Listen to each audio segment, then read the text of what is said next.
썬더볼츠를 보고 왔습니다. 원래는 제가 가면라이더 추천작 5개 꼽아서 영상을 만들기로 했었는데 얼마 전에 썬더볼츠가 개봉했더라고요. 그래서 되게 반가운 마음으로 보고 왔어요. 근데 간만에 마블스러운 영화가 진짜 나온 것 같아요. 마블이 좀 정신을 차렸나봐요. 요새 만족을 하고 보고 왔는데 여기에 대해서 영상을 찍어보고 싶어서 하나쯤은, 그래서 지금 급하게 영상을 만들고 있습니다. 가면라이더 영상은 이거 다음으로 만들도록 할게요. 근데 생각보다 진짜 조회수가 잘 나오더라고요. 쇼츠는 몇천 회씩 나와가지고 너무 놀랐어요.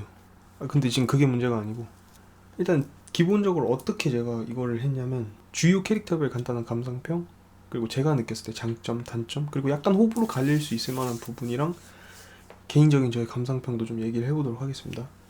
그리고 스포일러가 당연히 있을 수 있으니까 조심하십시오. 스포일러를 바라지 않는다면 그냥 나가주셔도 될 것 같아요.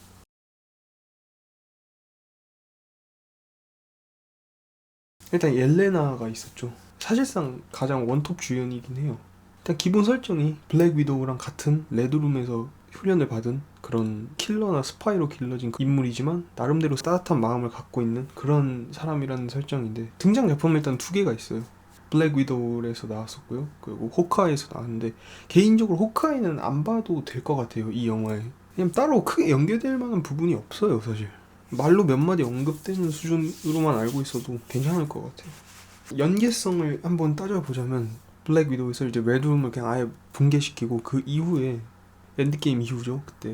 그때 죽은 자기 언니 나타샤 로마노프의 복수를 하고자 발렌티나한테 뭔가 사주 아닌 사주, 그리고 제보 아닌 제보를 받아서 오해를 하게 돼서 그거를 호카이에서 죽이게 된다. 그게 주요 내용이었는데 나중에는 그 인물 포기하게 되죠. 왜냐하면 실제 호카이가 죽인 게 아니고 그 죽음을 선택하게 됐다는 걸 알게 되니까. 그래서 이 친구가 사실상 2대 블랙 위도우가 됐다고 뭐 얘기가 되는데, 이게 또 2대 블랙 위도우가 누구냐로 얘기가 많아요. 왜냐면 전작에서 나왔던 베세라프가 뭐 블랙 위도우다 이런 얘기도 있는데, 일단 제가 볼 땐 이쪽이 조금 더 정통성이 있는 것 같으니까 얘를 블랙 위도우로 일단 생각을 하고 있어요. 일단 영화 속에서는 이 친구가 굉장히 자신의 감정이나 그 과거에 대해서 조금 더 아파하고 좀 어려워하는 부분이 좀 길게 나와요. 그리고 이제 밥 센츄리에 대한 그런 능력 때문에 자기 과거에 대해서 좀 이렇게 나오는 부분이 많이 있는데, 거기에 대해서 좀 죄책감을 많이 갖고 있는 걸로 묘사가 돼요. 그런데 그런 상처들을 좀 극복을 해가는 모습 자체가 좋았고, 사실상 리더 역할을 했죠. 근데 이 팀 자체가 크게 리더랄 게 없긴 해요. 약간 다 개인 플레이가 좀 강한 친구라서. 그리고 2번째 윈터 솔저. 윈터 솔저 뭐 너무 마블 초창기부터 계속 나왔으니까 다들 익히 알다시피 캡틴 아메리카의 정말 절친한 친구였고요. 그리고 나중에 윈터 솔저가 돼서 암살임무를 수행하긴 했지만 세뇌에 의한 것이었다는 게 밝혀지고, 자신도 거기에 대한 죄책감이나 이런 약간 무게감을 어느 정도는 속죄를 하려고 하는 모습을 계속 보여요. 사실 이 캐릭터가 나온 영화는 너무 많아서 다 말하려면 입이 아플 수준인데, 제가 느꼈을 때 직접적으로 연결됐던 거는 팔콘 앤 윈터 솔저였어요. 뭐 전에도 엄청 많이 나왔죠. 뭐 퍼스트 어벤져부터 시작해서 윈터 솔저, 어벤져스 시리즈에서도 뭐 인피니티 워랑 엔드게임에서도 나왔으니까. 근데 지금 이 영화에 한정해서 직접적으로 관련된다라고 느꼈던 거는 사실 팔콘 앤 윈터 솔저만 보셔도 될 것 같아요. 팔콘, 지금 캡틴 아메리카 된 샘 윌슨을 좀 더 너가 캡틴을 해야 된다라고 조금 더 용기를 북돋아 주면서 티격태격하는 그런 모습이 나와요. 아닌 게 아니라 캡틴 아메리카로서 샘 윌슨이 처음으로 등장한 영화에서도 잠깐 카메오로 등장해서 조금 더 용기를 주는 역할로 나오기도 했죠. 짧았지만. 일단 이 팀에 있어서 버키의 역할은 일단 이 팀원들을 하나로 묶은 존재예요.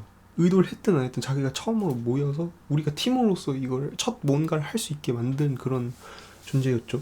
3번째는 존 워커 US 에이전트.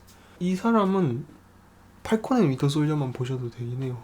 첫 캡틴 아메리카인 스티브 로저스가 은퇴를 하고 이 방패를 샘 윌슨한테 물려주는 것까지는 맞았는데, 이거를 샘 윌슨은 자신이 이 방패에 대한 무게감 때문에 좀 너무 부담스럽다는 의견을 했고 그걸 나라에 기증합니다. 근데 미국은 옳다구나 하고 2대 캡틴 아메리카를 정해버렸는데, 그게 이 친구였어요. 존 워커. 근데 이 친구가 나름대로 능력도 있고 착한 사람이긴 했지만 일단 기본적으로 슈퍼솔저 혈청도 맞지 않는 일반 인간이었어요. 팔콘 앤 윈터 솔저 시즌 1을 보면 그 강화 혈청이 무단으로 복제가 돼서 그게 돌아다니고 있었는데, 그거를 회수하는 과정에서 자기가 하나를 얻게 돼요. 슈퍼솔저가 되는데 얘도 사실 대단하네요. 왜냐면 보통 슈퍼솔저 요청이 좀 삐뚤어진 마음을 가진 사람이면 더 삐뚤어진 경우가 있는데 얘는 생각보다 그러진 않았어요. 좀 성격이 불안정해 보이긴 해도 이 캐릭터 자체가 막 나쁜 사람이라는 느낌은 다행히 안 들어요. 그리고 자기 친구가 임무 도중에 목숨을 잃게 되니까 거기에 말 그대로 눈이 돌아서 그 사람을 방패로 찍어 죽입니다. 가슴팍을 이렇게 찍어 죽여요.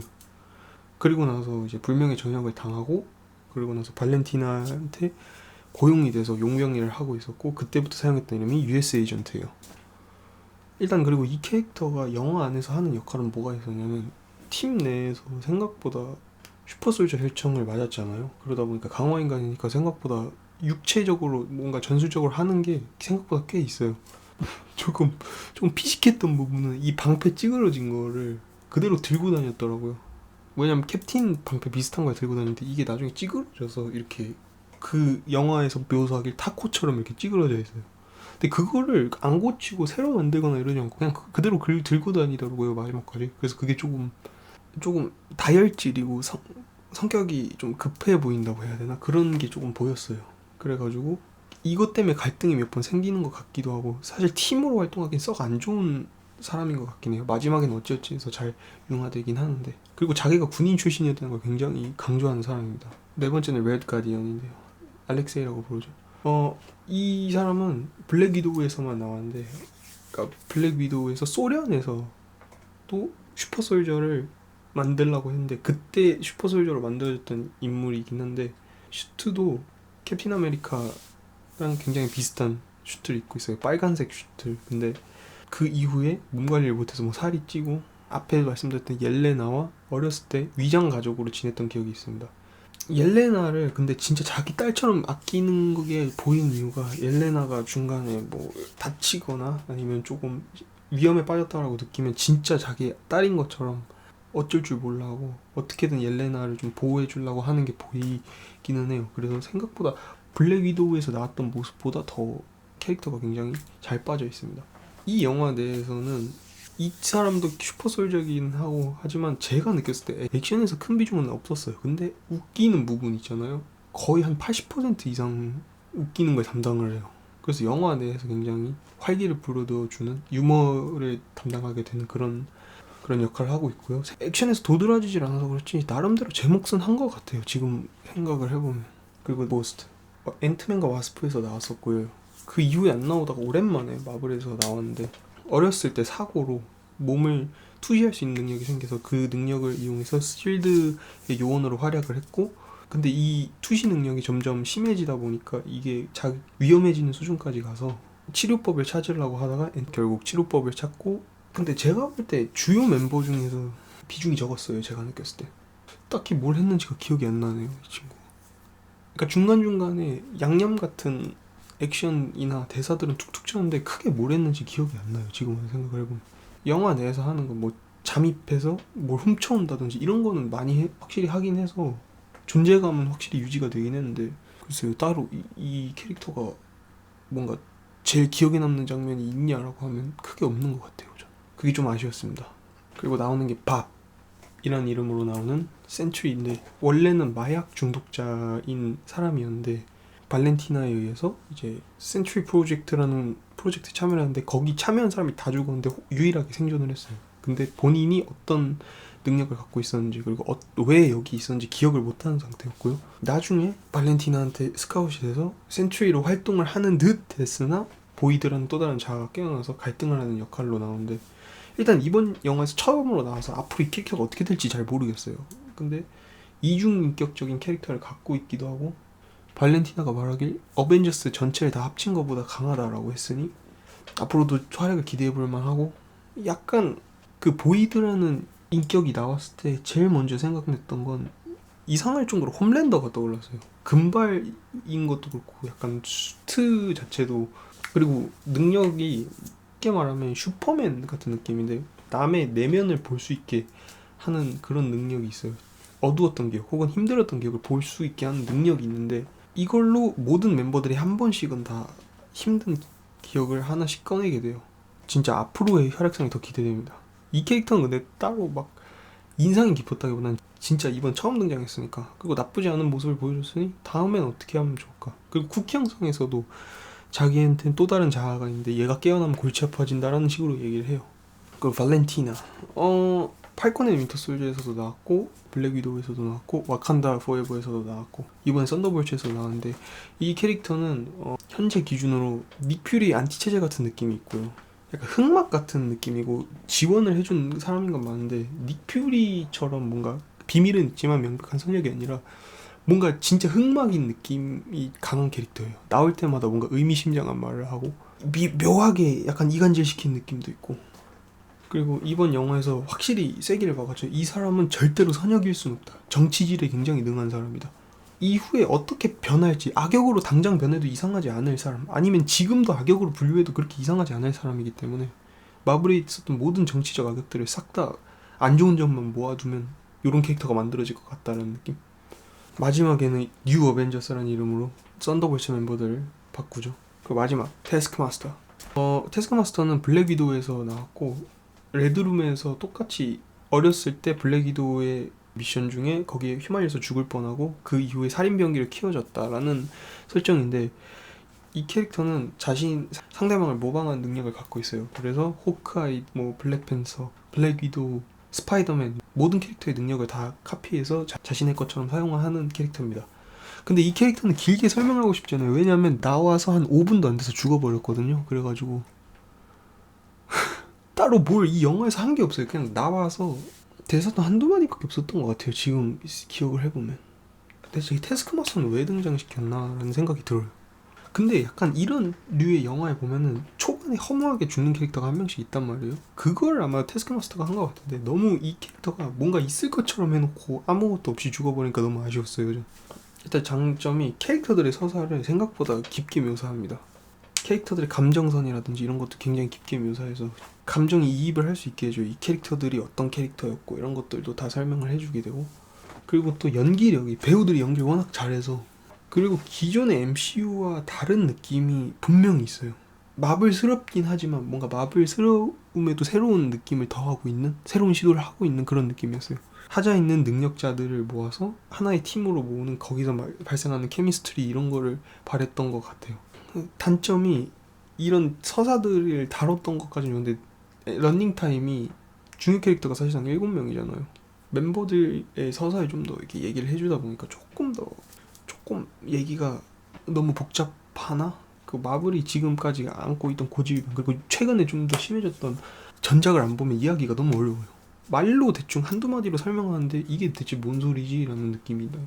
그러니까 마치 그 전화 아무렇지 않게 언급하는 드라마처럼. 근데 마블은 지금까지 서사가 10년이 넘게 쌓여왔는데 이게 너무 헷갈리죠.